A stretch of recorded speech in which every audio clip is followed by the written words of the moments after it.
Good day, I'm Lorraine Mendez and this is your JIS News for Tuesday, March 2. Prime Minister Andrew Holness is assuring Jamaicans that there will be a fair, efficient and transparent distribution of COVID-19 vaccines among the population. While addressing Sunday's press briefing, he said Cabinet had settled on 3 fundamental principles to guide vaccination on the island.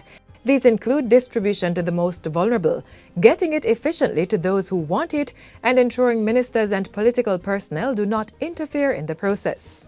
The public must be assured that there is no favoritism in vaccination.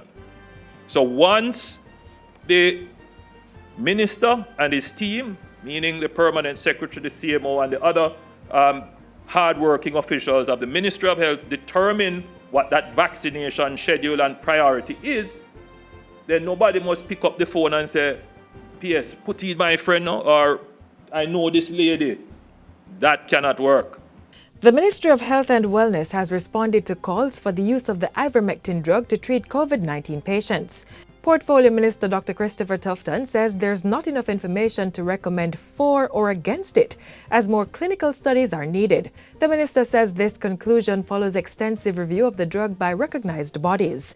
These include the National Institute of Health in the United States and the USA Food and Drug Administration, the FDA.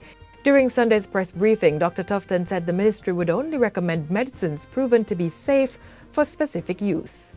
The Ministry of Health and Wellness has a responsibility, however, to ensure that recommendations given from a policy level regarding medicines and therapeutics ensure that medicines with proven safety, effectiveness, and efficacy are available to the population.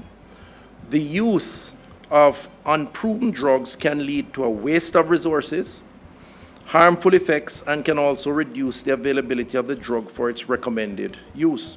The health minister said Ivermectin, when used as labeled as an antiparasitic, had been found to be safe.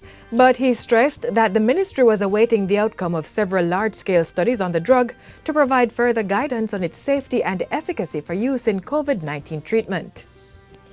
In light of the extension of the nightly curfew until March 23 and its impact on commerce, Prime Minister Andrew Holness says a model is being developed to allow some quick service industries to continue operations during curfew hours. This process is being worked out between a cabinet subcommittee and the Private Sector Organization of Jamaica, the PSOJ. The Prime Minister says businesses have found innovative ways to serve the public through the growth of several online malls and food delivery apps, which represent ways to keep production going. We are very concerned because that industry employs a significant number of Jamaicans. It contributes to the income of many households. So we know that the curfew hours is greatly impacting that industry.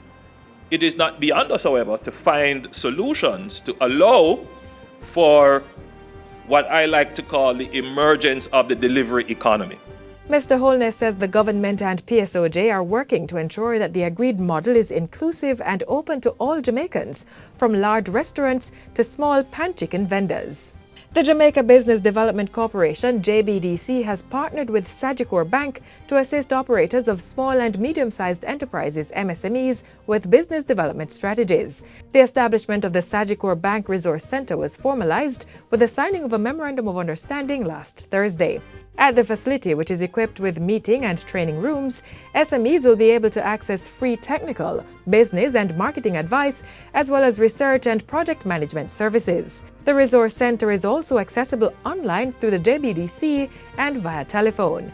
State Minister of Industry, Investment and Commerce Dr. Norman Dunn has commended the partnership, saying MSMEs, which number about 429,000, contribute 3.5% of GDP and approximately $70 billion in tax revenues. So this is not just a partnership, but it's a very strategic partnership. But I want to congratulate Sagicor because small businesses turn into large businesses. Both JBDC and Sagicor recognized the importance of the partnership to the growth and development of SMEs. We will be the underpinning of the growth in this country when we work with you to serve our small businesses. Each business, each client has its own needs, and we want to customize, as JBDC normally does, customize the package so it works for the entrepreneurs. The JBDC will be the initial point of contact for SMEs seeking to benefit from the Sagicor Resource Center. New business modules are expected to be rolled out over time. And finally, government is installing a new water main to address supply issues being faced by the citizens of West Central St. Andrew, Western St. Andrew, West Kingston, and Northwest St. Andrew. Prime Minister Andrew Holness toured the Kingston and St. Andrew transmission main upgrade project between 6 Miles and Blake Road on Friday.